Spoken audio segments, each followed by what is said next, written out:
Inside the lower wards, the air did not behave like air. It dragged, it clung.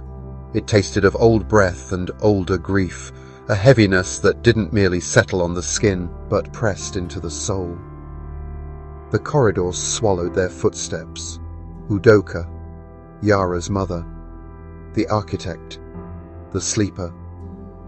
Their echoes were muted, as if the lower wards refused to acknowledge their existence. The darkness wasn't empty, it was watching. The faint glow of UDOKA's new resonance barely illuminated a few feet ahead, stretching thin in a place that seemed to devour light. Yara's mother held onto the wall, steadying herself. Her breathing was ragged, painful. Each inhalation sounded like a confession. UDOKA stepped closer. "Are you all right?" The woman nodded weakly. "Yes, this place still remembers me, but it remembers me less as a prisoner and more as a witness." The architect's voice reverberated softly. "The lower wards are not cells. They are sorrows given form." The sleeper's steps slowed. He placed a hand on the wall. Shadows recoiled from his touch.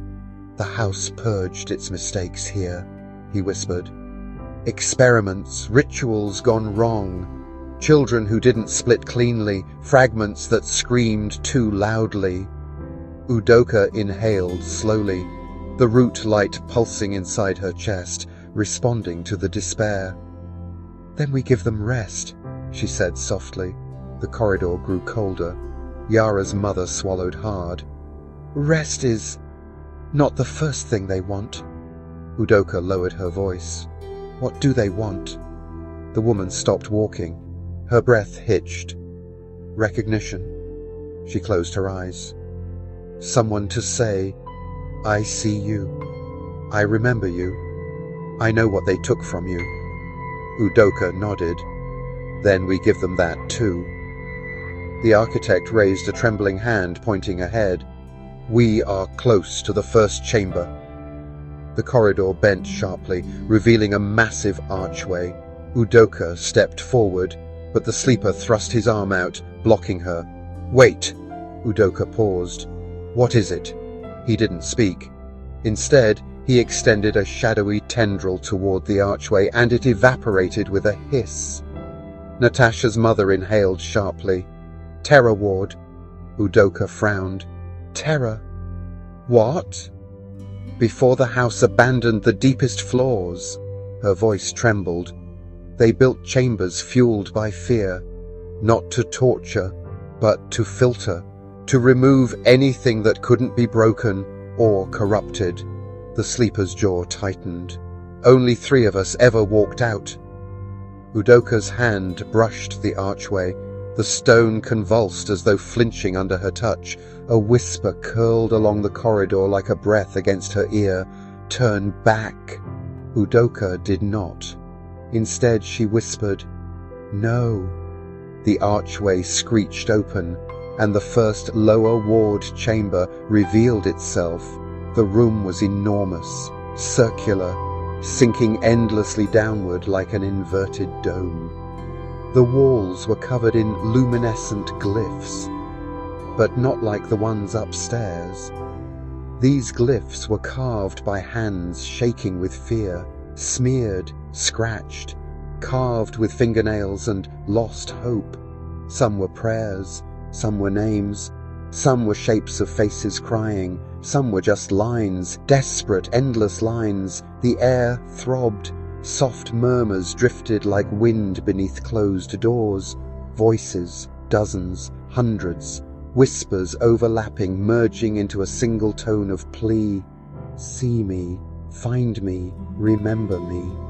UDOKA stepped inside. Light pulsed around her feet, illuminating the carved names. The names flickered, like echoes awakening. Yara's mother swallowed, trembling violently. "This is where they put me first," she whispered. Her voice cracked. "They leave you here. They leave you until terror becomes a second skin. They leave you until your memories turn against you." Udoka touched her arm gently. You don't have to relive it. Her mother nodded shakily. I know, but I have to witness it for them. A soft sob broke behind Udoka. She turned. A silhouette, child-shaped, translucent, stood in the center of the chamber. A little boy. Hair matted, hands shaking, eyes wide with the memory of endless nights. He looked up at Udoka. Are you real? Udoka knelt slowly, carefully. Yes, she whispered. The boy flinched back. No, you're a trick. He covered his head. They send warm things, they send light things, they make you believe, then they take it away, then they hurt you for wanting it. Udoka's heart cracked open. She lifted both hands, slowly, open-palmed. No tricks, she whispered. Only truth. The boy trembled. Yara's mother took a step forward. She crouched beside Udoka, voice trembling but steady. Little one, I know you. I was here with you. I saw your drawings on the wall. The boy froze. My drawings? Udoka nodded. They're still here. She touched the carved lines, and the glyphs lit up, one by one, in soft golden light. The boy's breath shuddered. They never lit up before? Udoka smiled, tears filling her eyes. They're lighting now, because they're being seen. The boy started to cry. Don't go, he whispered. Udoka opened her arms. I won't. He ran toward her, but instead of passing through like a normal spirit would, he collided with her chest, softly, warmly, fully. His shadow body dissolved into a burst of shimmering light, absorbed into her glow like water, returning to the ocean. Yara's mother gasped. The architect bowed his head. The sleeper whispered, The forgotten are merging. Udoka stood, breath trembling. Let's keep going. The whispers in the chamber shifted, not pleading, not panicked, whispering something new, something like hope. And deeper inside the lower wards from the next chamber, a child's voice called out, Seer, we've been waiting for you. Udoka's light flared. The path downward opened. The voice came from below, faint, trembling, not spoken through a throat, but through a memory that refused to die. Seer, we've been waiting for you. The lower wards shifted, not physically, but in temperature, in breath, in the subtle aching way a sealed room changes when a forgotten window opens. Udoka stepped toward the downward slope, her resonance glowing softly, her breath steady, yet carrying the weight of 1,000 undone promises. Behind her, Natasha's mother inhaled sharply, her hands trembling as she touched the wall again. The glyphs under her palm pulsed in recognition. They remember me, she whispered. A tremor passed through her voice, fear and remorse woven together. They remember all of us. The architect bowed his head. They remember pain, but pain can be transformed if it is witnessed. The sleeper stepped beside him, his shadows tightening like armor. They sense Udoka, he murmured. She is the doorway they never had. Udoka moved forward. The darkness parted around her, not fearfully, not violently, but reverently, as though the shadows had been waiting to exhale. Yara's mother spoke softly. Lower wards don't just hold children. She swallowed. They hold everyone the house couldn't use, the ones it broke too far, the ones who couldn't scream loud enough to be heard. Udoka's jaw tightened. Then today, we hear them all. The descent. The corridor twisted downward like a spiral carved by sorrow itself. At intervals, Udoka saw small shapes, tiny silhouettes clinging to corners, peeking from behind cracks in the wall, hovering suspended in the gloom. Children, dozens, faint as dying stars, each one flickering with a different hue of pain. Some looked solid, some translucent, some were little more than outlines drawn in grief. Udoka whispered. Come forward. A few moved. Most didn't. One, a girl with pigtails made of shadow, stepped out, floating just above the ground. Her voice was soft. Are you the one who made the screaming stop? Yes, Udoka said. The girl tilted her head. Are you here to make us stop too? Udoka knelt, her aura softening into a glow gentle enough for children's hearts. No, she whispered. I'm here to make you whole. The girl blinked. Whole feels scary. Yara's mother knelt beside Udoka. Her voice, gentle, cracked, familiar, filled the space. It's not scary when you choose it, child, only when they force it.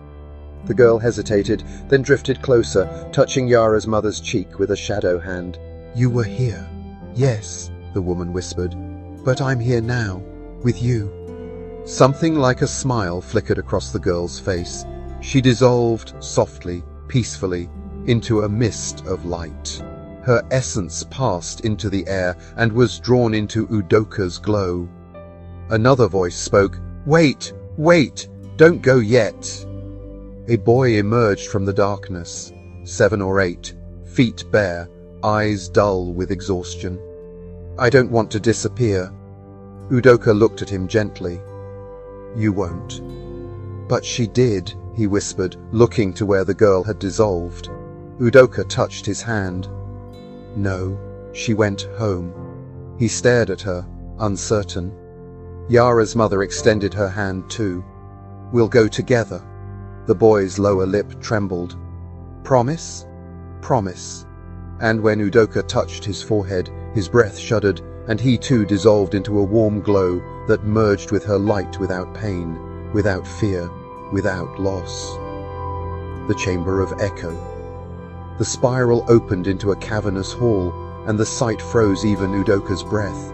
Hundreds of shadow children lined along the walls, suspended from the ceiling, curled in small hollows in the stone, hiding behind pillars, cowering beneath stairways, some humming, some crying, some repeating fragments of old songs, some rocking back and forth, everyone alive with sorrow, everyone waiting. Natasha's mother clasped a trembling hand over her mouth. Oh, gods! The architect stepped forward. His golden light rose like dawn through the cavern. The house did not just imprison them. The sleeper's voice finished the sentence for him. It forgot them. Udoka's pulse tightened. Her aura expanded without her willing it, a soft wave of warmth passing over the children. They stirred. Some turned their heads, some blinked, some whispered her name. Sia. The one with the gentle hands. The bright one. Are you real? Are you kind? Will you hurt us? Will you make us disappear? Udoka's heart cracked and healed at the same time. She reached out both hands. No one disappears. No one is forgotten.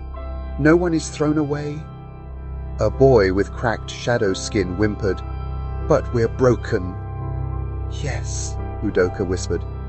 But broken things can be healed. A small girl with no face stepped forward. We don't remember who we were. Udoka knelt. You don't have to. I'll remember for you. Another child crept out from behind a shattered pillar. Will it hurt? Only a little, Udoka said softly. But afterward, it won't hurt anymore.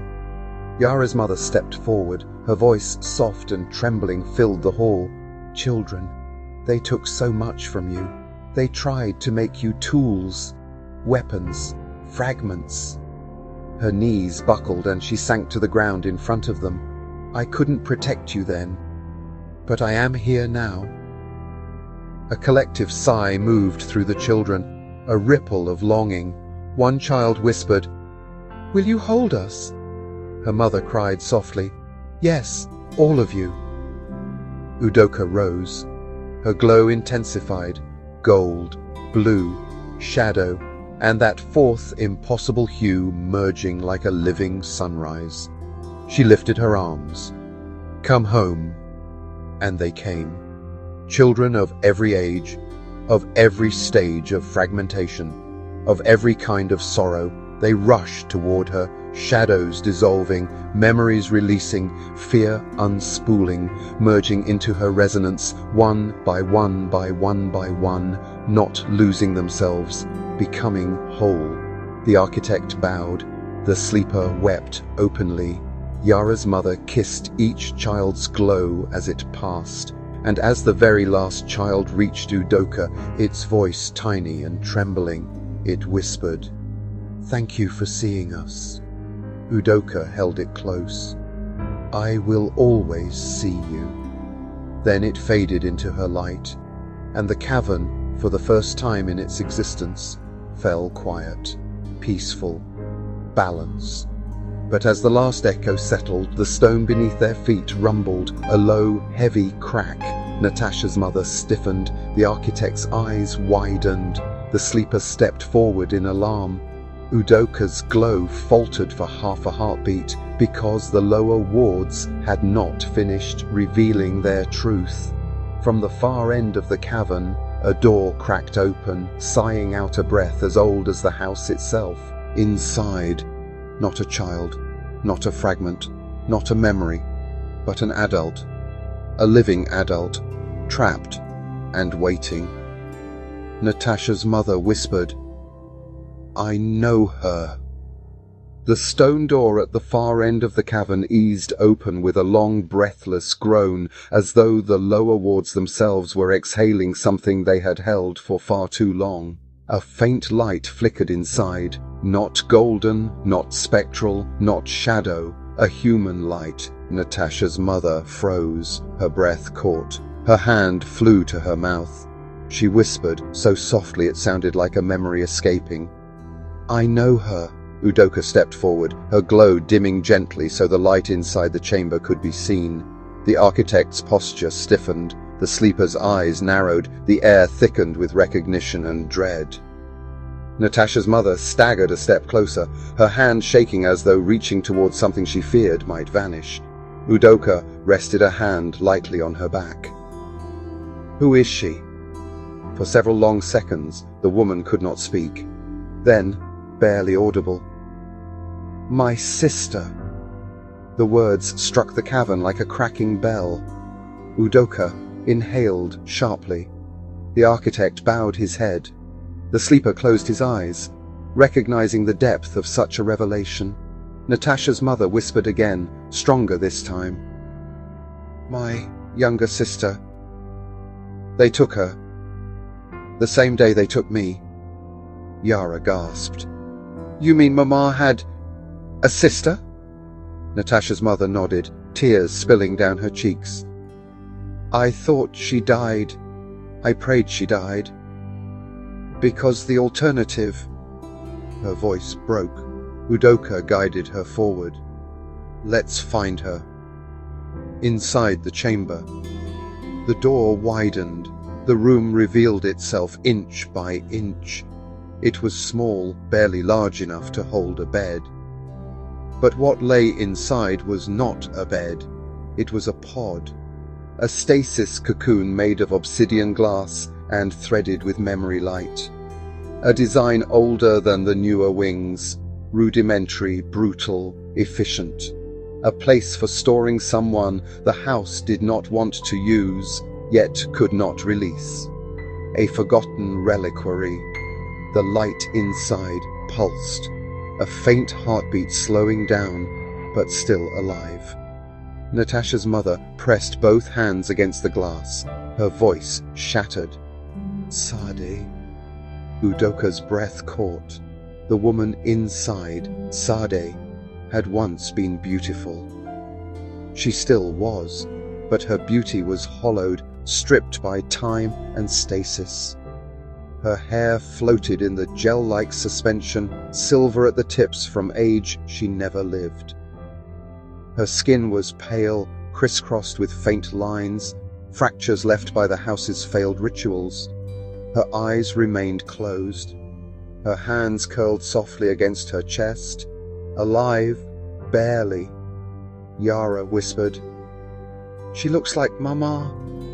Natasha's mother collapsed to her knees, her forehead resting against the pod. "They took her first," she whispered. "They tested on her first. They said she was stronger, brighter, more promising. They said I was spare." UDOKA knelt beside her. "You weren't spare," she said gently. "You were stolen," her mother sobbed. "And she tried to protect me. She screamed for them to take her instead. They did. I survived." She shook violently, and she didn't. UDOKA touched the pod. The gel inside rippled. The sleeper approached, voice low. "She is caught between waking and breaking. If we open the pod without stabilizing her memory state, she may die instantly." Natasha's mother gripped UDOKA's wrist. "Please." Her voice was raw. "Please bring her back. If you can return me, if you can free the children, please, please, bring her back." UDOKA nodded softly. "I will." But the architect stepped forward. "Be warned. If we awaken her, every memory she holds, every pain the house placed in her, will rush into this room."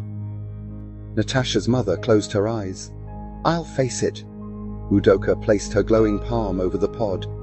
"Everyone stay back," she whispered, but Natasha's mother refused to move. "I stay with her." UDOKA didn't argue. Instead, she closed her eyes and sank deeper into the root light. This awakening was different from the children. This was an adult, a mind shattered and preserved, a soul frozen in trauma, a survivor who had not yet been allowed survival.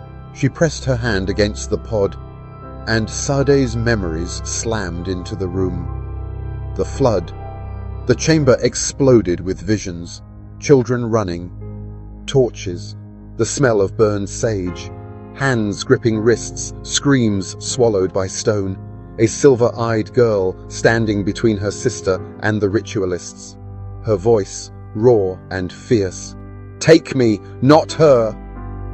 A needle of obsidian pressed to her throat. A chant rising, a door slamming. Darkness swallowing her whole. Natasha's mother collapsed, clutching her head. "Sade, Sade, I'm sorry." UDOKA gritted her teeth, forcing her resonance to counter the flood. Sade's pain tore through the room, sharp, tangled, ancient, and then, through the maelstrom, came a soft voice. "Amina?" Natasha's mother gasped. She lifted her head. "Sade!"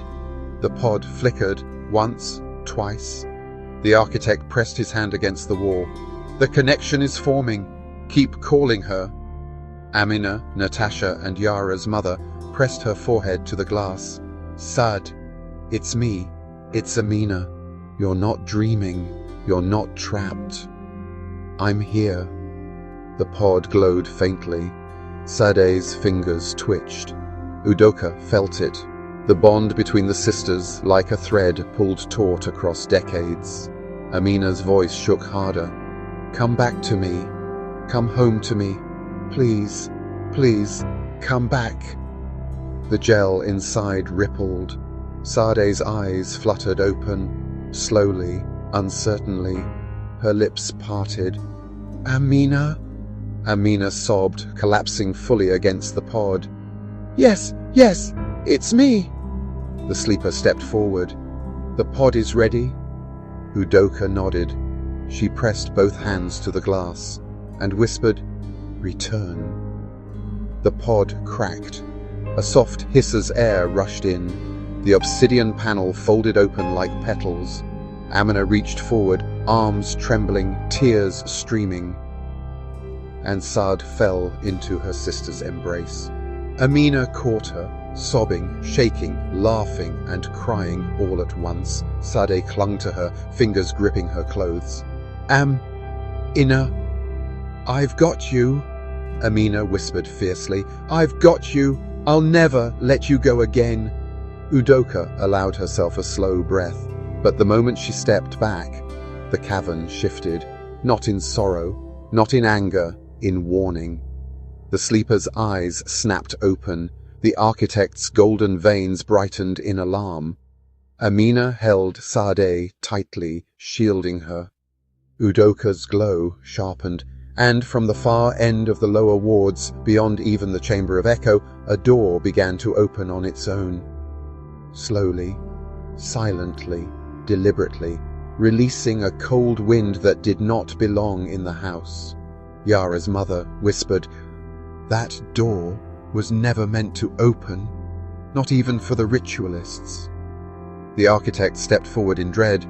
"We have freed the forgotten, we have healed the wounded, but what lies behind that door?" The sleeper finished, voice dark.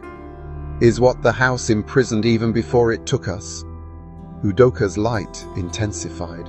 Natasha, above the sealed threshold, felt the temperature drop. Her heart stuttered. Something else was waking. Something older than the house. Something that noticed UDOKA's new light and whispered from the darkness, "Now it begins." The door at the far end of the lower wards widened with a sound that didn't belong in this world. Not a creak, not a groan, not even the heavy hum of obsidian awakening. It opened with a whisper, the kind of whisper that feels like a memory of something you never wanted to remember. A sound like, "Welcome." UDOKA stiffened. Amina clutched Sade tighter, shielding her weak body. The sleeper's shadows flared violently, reacting to a threat he could not yet define. The architect's gold veins brightened to full radiance, panic rippling across his ancient frame. Even Yara's mother, no longer in stasis, barely recovered, felt the cold that drifted from behind the widening door. Her breath hitched. That place wasn't used by the house, not even at its worst. UDOKA raised a hand, her light flaring to meet the darkness. "What's behind it?" she asked quietly. Amina swallowed. Her voice trembled. "We called it the below route," she shivered, "because even the house was afraid of it." The sleeper moved forward, expression grim. "That chamber is older than us all, older than the architects, older than the rituals." The architect nodded once. "It was built before memory." UDOKA frowned. "Before memory?" The architect turned to her. "Before the first choice was made, before the first mind split, before the shadows were given shape." The sleeper's voice lowered. "It was the first thing the house sealed, and the last thing it wanted touched." The cold wind intensified. It wasn't like breath or air. It was like 1,000 extinguished moments brushing past them. A soft tap, tap, tap, sounded from within the chamber. Footsteps, but not approaching, not moving away, walking in circles, trapped, endless, restless. Sade whimpered, burying her face against her sister. "Don't let it out," she whispered. "Please, don't let it out." Amina stroked her hair, voice trembling. "I won't. I promise." But the promise was already too late. The door finished opening. A single breath of darkness spilled out, and the cavern reacted. Every glyph on the walls dimmed. Every carving flickered. Every echo child that UDOKA had guided into peace whispered in her chest, trembling. Lower ward stones cracked like they were remembering something they wished to forget. UDOKA stepped forward. The corridor beyond the forbidden door was pitch black, absolute, but not empty. Her light touched it, and the darkness pulled back like skin around a wound. Natasha's voice echoed faintly from the sealed upper door. "UDOKA! What's happening? UDOKA! Answer me!" UDOKA didn't answer. She couldn't. The presence in the below route was aware of her, deeply, intimately, as if it knew her shape, her breath, her new resonance, and the void child now resting within her soul. A voice drifted out of the darkness, young, old, male, female, echoing, single, plural, impossible. You took back what was mine. Udoka's breath stilled. The cold deepened. The architect whispered urgently, "Udoka, do not speak to it." But she did. "What did I take?" The darkness pulsed. "The part I was promised." Udoka narrowed her eyes. "The void child?" The shadows shivered. A low hum rippled across the cavern floor. The sleeper stepped closer to Udoka, muscles tensed. "No." The voice exhaled. "You took balance. You took the root. You took the one thing that could have freed me." A tremor went through the lower wards. Amina clutched Sade, pulling her backward. Sade whispered, "No, no, not again. I hear it again. I hear the voice." Yara's mother grabbed her shoulders. "Sade, look at me. Stay with me." Udoka stepped forward. Her new light pulsed, not softly this time. Firm, grounded, unyielding. "What are you?" she asked. The darkness answered with a chuckle. "I am the first attempt." The sleeper gasped. "No, no, that's not possible." The voice continued, amused by their horror. "The house didn't start with memory. It started with me. I was meant to be the first vessel, the first bridge, the first architect." The voice darkened. But they could not control me. The chamber walls trembled violently. Fragments of obsidian floated upwards, suspended by unseen force. Udoka's hair lifted in the dark wind. "If you were the first," she said quietly, "why did they seal you down here?" Silence. Then, "Because I wanted freedom." A single step echoed from the darkness. Udoka stiffened. The architect stepped between them. "Stay back." The voice laughed softly. "You chained me because I refused to break. You split children because I refused to split. You built a house of suffering because I refused to be shaped." Another step. And now, Udoka's heart pounded. A third step. "The seer of balance has awakened." Udoka's glow surged instinctively. "What do you want?" The darkness whispered, "You." Her shoulders tensed. "For what?" "To finish what I began." Udoka lifted her hand, the root light rising like dawn. "You can't take me." The voice chuckled, warm and absolute. "Take you, child. I made the path you're walking." A shape began to form in the dark. A silhouette. Human, almost. "I don't want your power." It lifted its head. Eyes, two spheres of pure, devouring emptiness, opened. "I want your permission." Udoka's breath caught. "For what?" The shape stepped closer, emerging enough to reveal a face shaped by centuries of exile and rage. "To tear the house down." The sleeper roared. "No, no, we just saved it." Amina cried out, shielding Sade. The architect glowed in alarm. "Udoka, this is what they built the house to contain." The darkness pulsed. "Let me finish the job. Let me destroy the house forever. Give me the root light." Udoka stepped back, her glow trembling with conflict. The voice whispered, "You freed them all. Free me, and I will free the world from this place." The cavern fell silent. Everyone waited for Udoka's answer. She inhaled slowly, deeply, steadily, then whispered, "No." The chamber cracked. The darkness screamed. Natasha, above the sealed door, heard the echo and felt her heart split. In the lower wards, the first attempt's form grew sharper, rage vibrating the walls. "Then I will take what you refuse to give." Udoka stood her ground, light burning brighter. "No," she whispered. "You won't," the voice snarled. "And who will stop me?"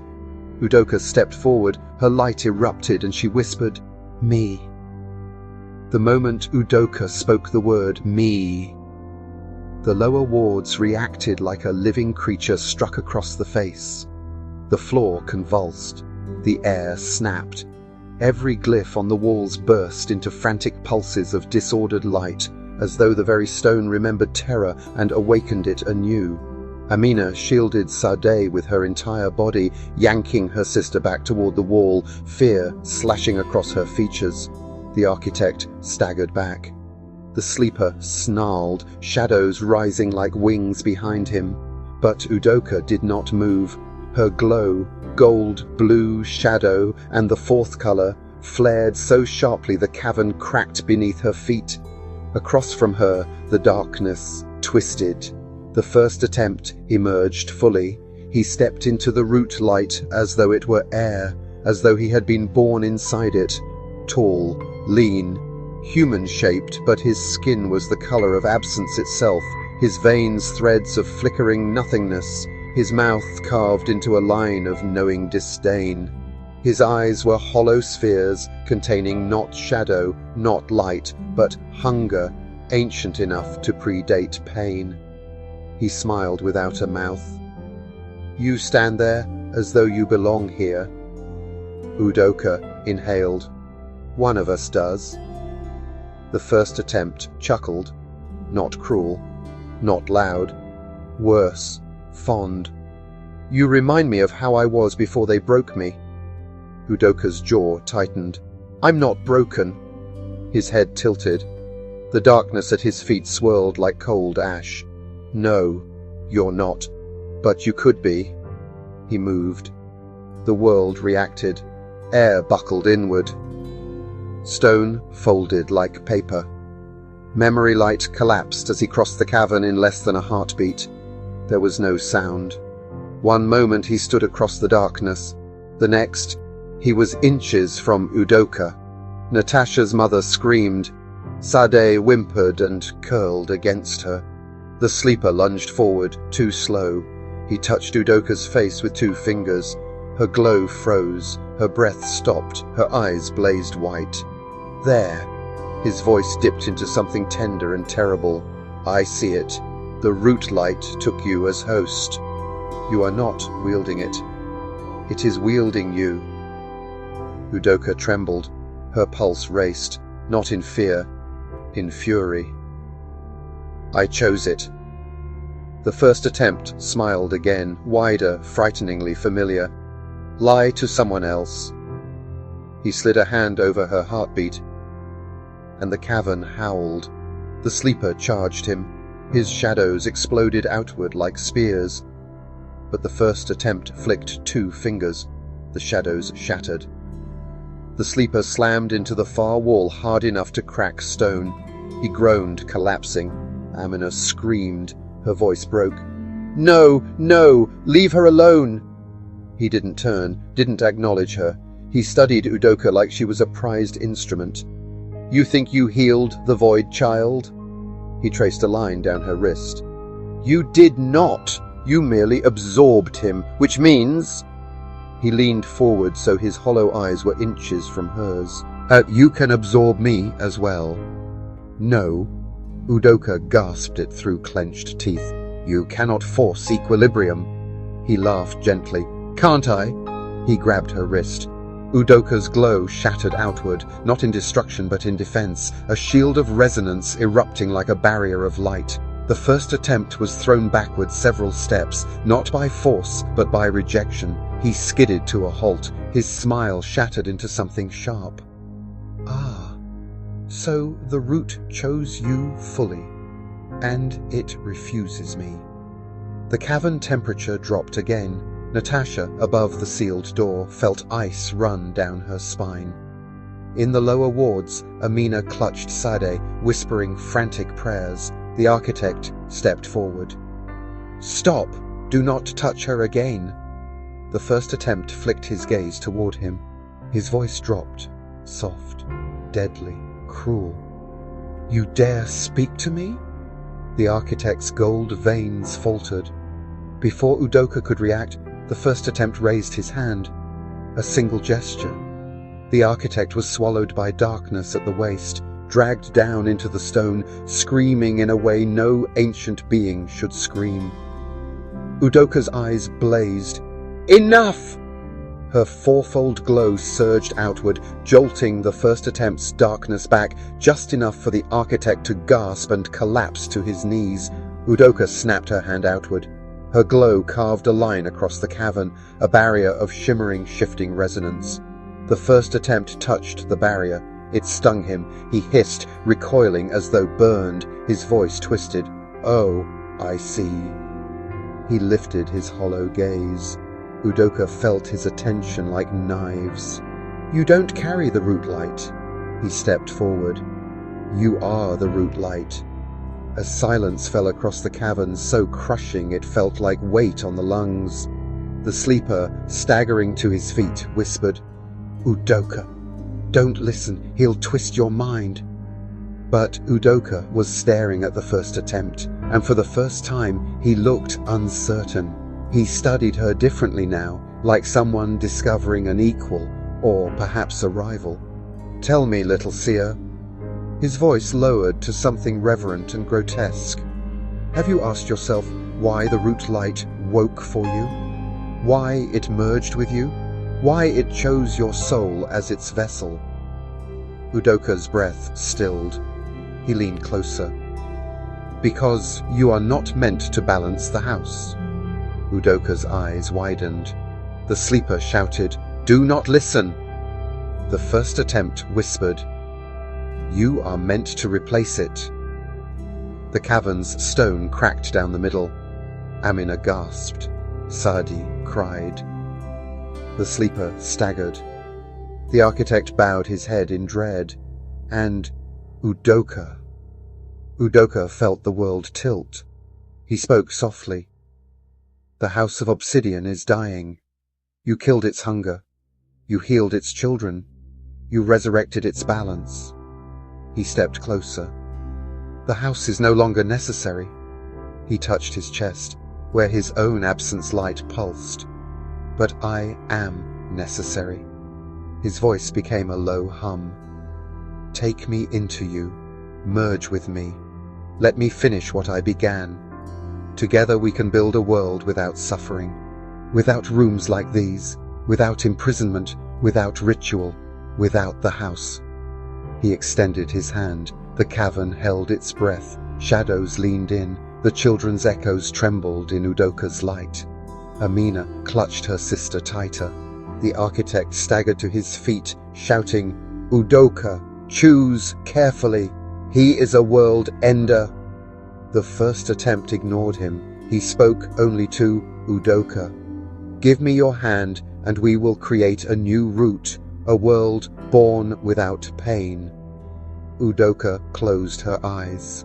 For a heartbeat, a single heartbeat, the darkness whispered to her.